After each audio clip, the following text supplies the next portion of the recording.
ভাল খবৰ কিয়নো মুখ্যমন্ত্ৰী ডক্টৰ হিমন্ত বিশ্ব শৰ্মাই আজি উদ্বোধন কৰিব যোৰহাটৰ দ্বিতীয়খন উৰণ সেতু। যোৰহাট চিকিৎসা মহাবিদ্যালয়ৰ সন্মুখত থকা যিখন ৰেলৱে অভাৰব্ৰিজ আছে সেই ৰেলৱে অভাৰব্ৰিজখন আজি আনুষ্ঠানিকভাৱে মুখ্যমন্ত্ৰী ডক্টৰ হিমন্ত বিশ্ব শৰ্মাৰ লগতে কেইবাগৰাকীও কেবিনেট সতীৰ্থ মন্ত্ৰী আহি এই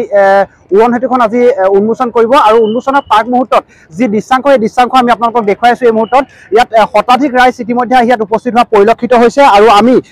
নিউজ 24 অসমৰ প্ৰতিগৰাকী দৰ্শকক জনাই আছো উন্নয়নৰ বাৰ্তালৈ আজি পুনৰ যোৰহাটত উপস্থিত হ'ব মুখ্যমন্ত্ৰী ডক্টৰ হিমন্ত বিশ্ব শৰ্মা আৰু প্ৰায় 3টা কাৰ্যসূচীলৈ আজি উপস্থিত হ'ব মুখ্যমন্ত্ৰী ডক্টৰ হিমন্ত বিশ্ব শৰ্মা। আমি জনাই আছো আপোনালোকক লোক নিৰ্মাণ বিভাগৰ দ্বাৰা যোৰহাট চিনামৰাত যি নৱনিৰ্মিত সন্মিলন কেন্দ্ৰৰ শুভ উদ্বোধন আজি মুখ্যমন্ত্ৰী ডক্টৰ হিমন্ত বিশ্ব শৰ্মাই কৰিব। ইয়াৰ পাছতে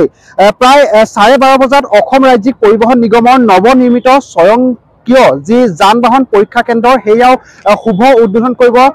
ৰাজ্যৰ মুখ্যমন্ত্ৰী ডক্টৰ হিমন্ত বিশ্ব শৰ্মাই আৰু তাৰ পিছতে ঠিক 1মান বজাত যোৰহাট চিকিৎসা মহাবিদ্যালয়ৰ সন্মুখত থকা যি কমাবন্ধা আলি ৰেলৱে অভাৰব্ৰিজৰ যি উৰণ সেতু আছে সেই উৰণ সেতুখন আনুষ্ঠানিকভাৱে শুভ উদ্বোধন কৰিব মুখ্যমন্ত্ৰী ডক্টৰ হিমন্ত বিশ্ব শৰ্মাই। আৰু মোৰ সতীৰ্থই দেখুৱাই থকা হৈছে ইয়াত যি অতি সুন্দৰ যি চিত্ৰ অংকন কৰি ৰাজ্যকে সুন্দৰ বাৰ্তা দিয়াৰ প্ৰচেষ্টা কৰিছে এই যোৰহাটৰ যি কমাবন্ধা যি ৰেলৱে অভাৰব্ৰিজ আছে সেই ৰেলৱে অভাৰব্ৰিজখন আমি জনাই আছো যি সুদীৰ্ঘ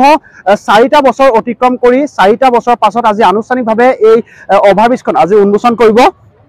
আৰু আমি জনাই আছো যোৰহাটলৈ মুখ্যমন্ত্ৰী ডক্টৰ হিমন্ত বিশ্ব শৰ্মা কেইবাটাও প্ৰকল্প উদ্বোধন কৰিব মুখ্যমন্ত্ৰীগৰাকীয়ে আজি আনুষ্ঠানিকভাৱে উদ্বোধন কৰিব